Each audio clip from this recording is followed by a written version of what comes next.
Bonjour. Donc, pour la semaine qui arrive, vous allez devoir réaliser l'activité numéro 4 de la séance numéro 2.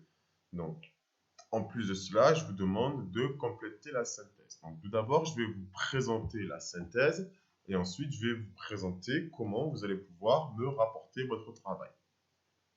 Ok. Donc, premièrement, la synthèse. On va avoir deux parties. Donc là, je vous présente la première partie. On a un consommateur éco-responsable. Pour qu'un consommateur soit éco-responsable, il doit mettre en œuvre différents gestes. Donc, chaque flèche suivie de pointillés renvoie à des gestes. Ces gestes, nous les avons vus dans la séance numéro 1. Par exemple, parmi ces gestes, on va avoir éviter le gaspillage alimentaire que vous retrouvez ici. Parmi ces gestes, il y a le fait d'acheter des produits, mais des produits issus de 3 endroits différents. Vous avez ce logo qui vous donne un indice pour une des propositions et ensuite il faut trouver les autres endroits où on peut acheter des produits pour avoir un comportement éco-responsable.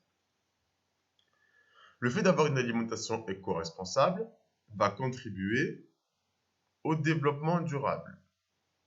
On va utiliser l'abréviation DD, que l'on retrouve ici, au centre. Ce schéma, vous l'avez également dans un des documents que je vous ai présenté dans la séance numéro 1. Il faut donc que vous reportez dans ce schéma les différents éléments présents dans le document du cours pour proposer les 3 éléments qui permettent de former le développement durable.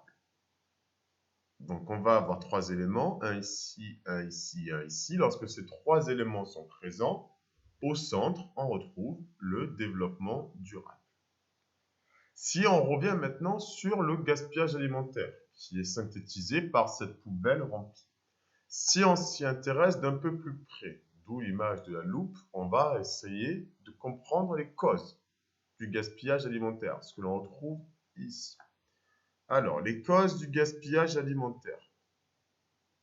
On a des causes qui sont de 2 sortes. Les causes qui sont dues aux consommateurs, avec la surconsommation ou encore le mauvais stockage. Et enfin, des causes qui sont proprement dues à la chaîne de production avec l'altération du transport, c'est-à-dire en fait des produits qui vont être altérés durant le transport et qui vont devenir impropres à la consommation selon les critères de la grande distribution.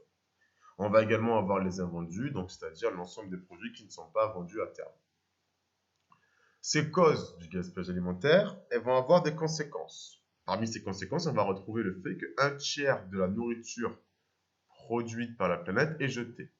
Cette conséquence, c'est à la fois un scandale éthique, un scandale environnemental et elle est responsable du gaspillage de ressources. Pour le scandale éthique, ça veut dire quelque chose qui est, si on veut, immoral. Donc, il faut que vous alliez voir dans l'activité 1 avec l'analyse de la situation à problème et que vous me trouvez qu'est-ce qui est immoral, qu'est-ce qui est un scandale éthique par rapport à l'analyse de la situation à problème et vous me l'écrivez ici. Vous m'écrivez également en quoi c'est un scandale environnemental, donc environnement veut dire lié à la pollution. Et enfin, quelles sont les ressources qui vont être gaspillées. On a vu également dans l'analyse de la gestion de problème différentes ressources qui étaient gaspillées. Hop, on revient ici. Afin de pouvoir contrer les causes du gaspillage alimentaire, on va avoir différentes mesures. Pour contrer les causes liées aux consommateurs, on va avoir des mesures individuelles que l'on retrouve ici, c'est-à-dire en fait des comportements qu'on va pouvoir mettre en place. Je vous ai mis 3 tirés. Donc je veux au fait que vous me proposez 3 comportements individuels permettant de lutter entre autres contre la surconsommation et le mauvais stockage. Chose qu'on a également vue dans la séance numéro 2. Enfin, pour contrer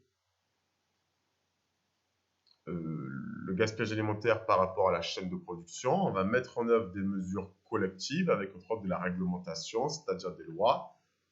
Idem, je vous ai mis 3 tirés car il y a 3 lois à me mettre. Ces 3 lois, vous les avez également vues dans l'activité numéro 4 précédemment. En résumé, Ici, dans la première partie de la synthèse, on va plutôt avoir des éléments de réponse qui vont se trouver dans la séance numéro 1. Et ici, on va plutôt avoir des éléments de la séance numéro 2, et ici, des éléments de la séance numéro 1. Pour me rendre cette synthèse, deux solutions. Soit vous avez une imprimante, vous pouvez imprimer et compléter directement au niveau des pointillés. Mais ce n'est pas le cas pour tout le monde.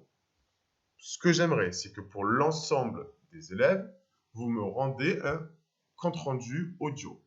Donc, vous prenez votre téléphone, vous avez forcément une application Magneto, enfin du moins sur mon téléphone, elle s'appelle Magneto, une application qui vous permet de vous enregistrer.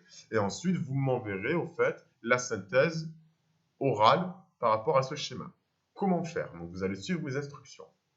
Par exemple, pour cette première partie, vous allez me dire être un consommateur éco-responsable revient à adopter les comportements suivants. Éviter le gaspillage alimentaire. Ici, vous me direz l'autre comportement que vous avez mis, l'autre comportement, etc. On peut acheter des produits issus de tel endroit et tel endroit. Ensuite, l'alimentation éco-responsable contribue au développement durable. Le développement durable est composé de 3 éléments, celui-ci, celui-ci et celui-ci. Parmi les conséquences du gaspillage alimentaire, on va retrouver le fait que 1/3 de la nourriture produite par la planète est jetée. Cette conséquence, c'est un scandale éthique, car là, vous m'annoncez votre réponse. C'est un scandale environnemental, car vous m'annoncez votre réponse. Et cela gaspille des ressources, et vous me dites quelles sont les ressources gaspillées. Enfin, vous terminez en me disant, pour lutter contre le gaspillage alimentaire, il existe des mesures individuelles. Vous me listez les 3 mesures que vous m'avez proposées. Et il existe également des mesures collectives avec des lois. Et vous me dites les 3 lois que vous avez identifiées dans le cours. Ainsi, ça permet de travailler une nouvelle façon de synthétiser les éléments. Et ça permet à tout le monde de pouvoir faire cette synthèse sans avoir d'imprimante. Je vous remercie de m'avoir écouté. Bonne journée à vous.